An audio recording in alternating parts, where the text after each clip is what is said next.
आज का हमारा टॉपिक है expected value of a binomial random variable.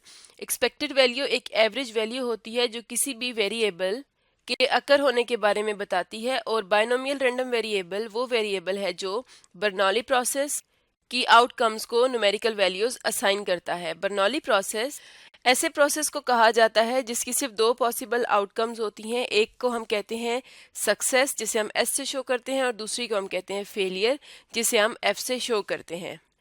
और एक्सपेक्टेड वैल्यू, जब भी हम रैंडम वेरिएबल्स की फाइंड आउट करते हैं, हम रैंडम वेरिएबल की वैल्यू और उसकी प्रोबेबिलिटीज को मल्टीप्लाई करते हैं और रिजल्ट्स को ऐड करते हैं। लेकिन आज की वीडियो में हम ये देखेंगे कि बाइनोमियल रैंडम वेरिएबल के केस में एक्सपेक्टेड वैल्यू किस तरह से फाइंड आउट की जाती है।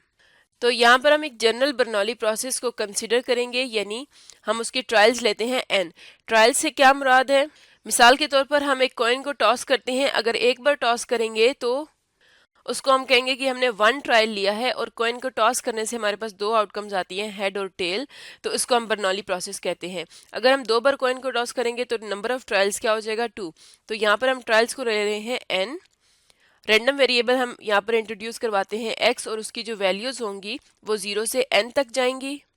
प्रोबेबिलिटी ऑफ सक्सेस को हम कहते हैं p, और प्रोबेबिलिटी ऑफ फेलियर को हम कहेंगे q, जो कि इक्वल होता है 1 माइनस p के, क्योंकि हम जानते हैं कि p प्लस q हमेशा इक्वल आता है 1 के। तो जब भी हमने प्रोबेबिलिटी फाइंड आउट करनी होती है सक्सेस के लिए, तो उसके लिए हमारे पास फार्मूला है probability of x equals to R. R यहाँ पर क्या है? x की जो वैल्यूज होंगी जो कि 0 से n तक जा रही हैं, इसके लिए प्रोबेबिलिटी हम फाइंड आउट करते हैं n c r p power r 1 minus p power n minus r। इसको हम q power n minus r भी कह सकते हैं। और यहाँ पर हम लिख देते हैं कि r की जो वैल्यूज हैं वो 0, 1 से लेकर n तक हैं।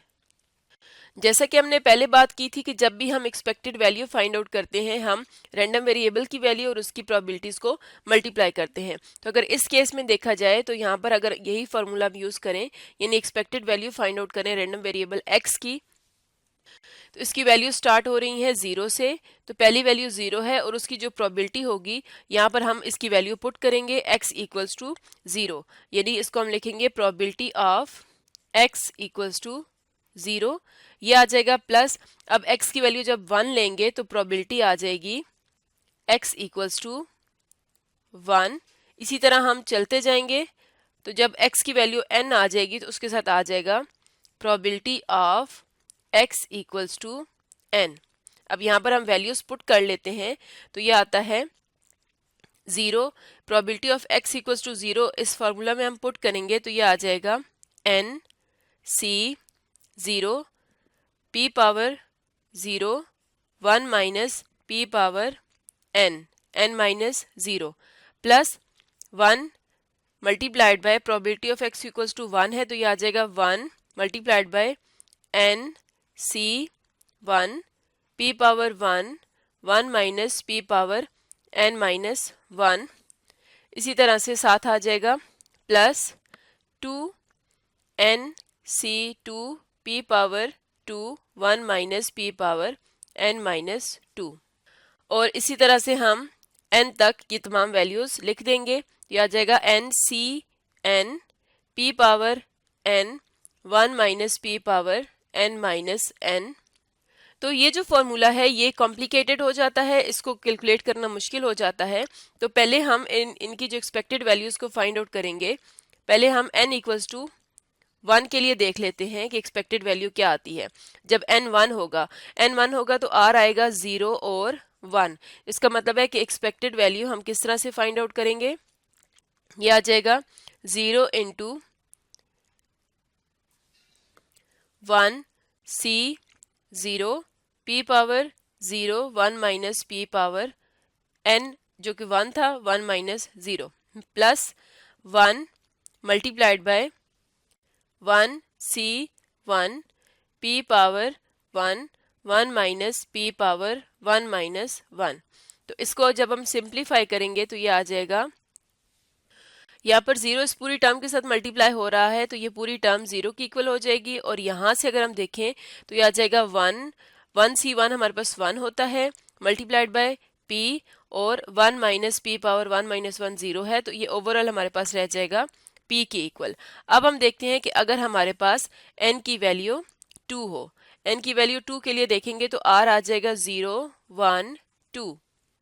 इस केस में हम एक्सपेक्टेड वैल्यू किस तरह से फाइंड आउट करेंगे, उसी तरह हम वैल्यूज पुट करते हैं। ये आ जाएगा 0 multiplied by 2c0 p power 0 1 minus p power 2 minus 0 plus 1 के लिए करेंगे तो ये आ जाएगा 2c1 p power 1 1 minus p power 2 minus 1 plus 2 के लिए करेंगे तो ये आ जाएगा 2 multiplied by 2c2 p power 2 1 minus p power 2 minus 2। इसे अब हम सिंप्लीफाई कर लेते हैं, तो फर्स्ट टर्म जो होगी ये वाली सारी टर्म ये 0 के इक्वल आ जाएगी। सेकेंड टर्म को लिखते हैं तो ये आ जाएगा 1 2c1 हमारे पास इक्वल आ जाएगा 2 के, p पावर 1 है और 1 माइनस p पावर 2 माइनस 1 क्या हो जाएगा 1 प्लस 2c2 आ जाएगा 1 p पावर 2 और 1 माइनस p पावर 2 माइनस 2 क्या होता है 0। इसे अब हम मजीद सिंप्लीफाई करते हैं तो ये आ जाएगा 2p माइनस 2p का square plus 2p square minus, आगे नहीं आएगा क्योंकि ये जो टर्म है ये इसकी पावर 0 है, ये तो 1 हो जाएगी, तो ये दो टर्म्स कैंसिल आउट हो जाएंगी और हमारे पास रह जाएगा 2p। तो यहाँ से हम इसकी जनरल फॉर्म लिख सकते हैं। एक्सपेक्टेड वैल्यू जब हमने फाइंड आउट की थी n इक्वल्स टू 1 के लिए तो हमारे पास आया था p, इसको हम 1 डॉट p भी लिख सकते हैं। जब हमने एक्सपेक्टेड वैल्यू फाइंड आउट की n इक्वल्स टू 2 के लिए तो हमारे पास आया 2p। तो हम यहाँ पर लिख सकते हैं कि अगर हमारे पास n ट्रायल्स होंगे जब हम n के लिए फाइंड आउट करेंगे तो उस केस में जो एक्सपेक्टेड वैल्यू होगी ये इक्वल आएगी n p के। तो ये हमारे पास एक्सपेक्टेड वैल्यू आ जाती है किसी भी बाइनोमियल रैंडम वेरिएबल की, यानी जब भी एक बाइनोमियल रैंडम वेरिएबल होगा तो उसकी एक्सपेक्टेड वैल्यू हम सिंपली नंबर ऑफ ट्रायल्स को प्रोबेबिलिटी ऑफ सक्सेस से जब मल्टीप्लाई करेंगे तो हमारे पास उसकी एक्सपेक्टेड वैल्यू यानी वो एवरेज वैल्यू आ जाएगी जो हमें उस रैंडम वेरिएबल के अक्रंस के बारे में बताती है। तो आज की वीडियो में हमने देखा कि हम किसी भी बाइनोमियल रैंडम वेरिएबल की एक्सपेक्टेड वैल्यू को किस तरह से फाइंड आउट कर सकते हैं या उसके लिए कौन सा फॉर्मूला यूज कर सकते हैं।